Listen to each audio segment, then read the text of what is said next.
pourquoi est-ce que, sachant tous que nous allons être confrontés à des enjeux climatiques et des catastrophes, véritablement, gigantesques, on va être confrontés à un défi pratiquement insurmontable dans 20 ou 30 ans par rapport au climat, pourquoi est-ce que nous n'arrivons pas à changer de comportement?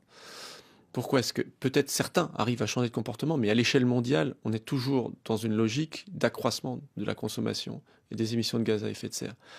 Quand on se penche sur le fonctionnement du cerveau, on peut commencer à comprendre ce qui nous pose le plus de problèmes. C'est notre fonctionnement individuel, en chacun de nous, qui pose problème. Parce que notre cerveau n'est pas véritablement programmé pour avoir une attitude saine vis-à-vis de l'environnement. Il répond à 5 besoins qui lui sont dictés par un noyau qui s'appelle le striatum, au centre de notre cerveau, qui fonctionne avec de la dopamine et qui nous donne du plaisir à chaque fois qu'on fait quoi?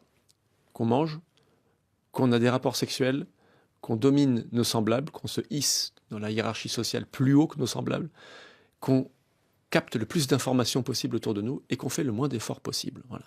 Ça, ce sont les 5 grands objectifs de notre cerveau, on va dire reptilien, de cette partie très profondément enfouie dans notre cerveau qu'on appelle le striatum. Et quand on regarde autour de nous, on voit que ça explique énormément de problèmes. C'est-à-dire que l'humanité aujourd'hui est dans une spirale d'obésité dont elle n'arrive pas à sortir. On meurt plus aujourd'hui des conséquences de l'hyperalimentation que des conséquences de la faim. Ça a été chiffré par l'OMS, c'est la première fois que ça arrive. Deuxièmement, qu'est-ce qu'on fait? On consomme de plus en plus en fait, de vidéos pornographiques sur Internet, grâce au smartphone qu'on a tous dans notre poche. Aujourd'hui, c'est 136 milliards de vidéos pornographiques qui sont visionnées chaque année par l'humanité. Et ça ne cesse d'augmenter. Troisièmement, je vous parlais du besoin de statut social. Aujourd'hui, vous prenez Facebook, c'est plus de 2 milliards d'utilisateurs quotidiens qui font quoi? Qui cherchent finalement à avoir plus de clics que le voisin.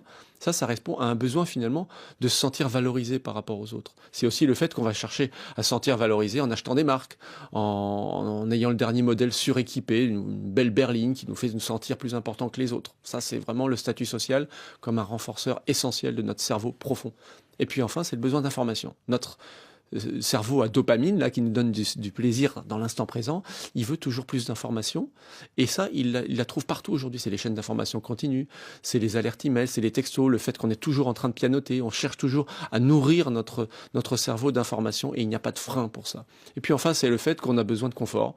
Notre cerveau est programmé pour faire le moins d'efforts possible, pour le plus de gratification possible. Et donc, ça veut dire qu'on va avoir systématiquement besoin de s'entourer de toutes sortes de facilités, de domotique, de connectique, d'ameublement luxueux, et que pour ça, on va chercher toujours à renouveler comme ça notre patrimoine sans frein possible. Alors, le problème, c'est que ces neurones à dopamine ne sont pas programmés pour s'arrêter, ils en veulent toujours plus. On le voit aujourd'hui, quand on enregistre l'activité profonde de notre cerveau, on s'habitue à ce qu'on a, et on a toujours besoin d'une dose supplémentaire.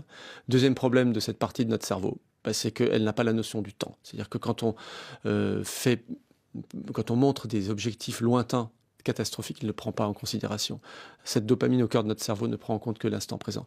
Donc il faut vraiment savoir tout ça pour commencer à se dire comment on peut agir là-dessus. Il y a des moyens, la pleine conscience, voilà, changer de normes sociales, tout ça pour essayer de modifier le fonctionnement de cette partie du cerveau qui nous joue de bien vilains tours.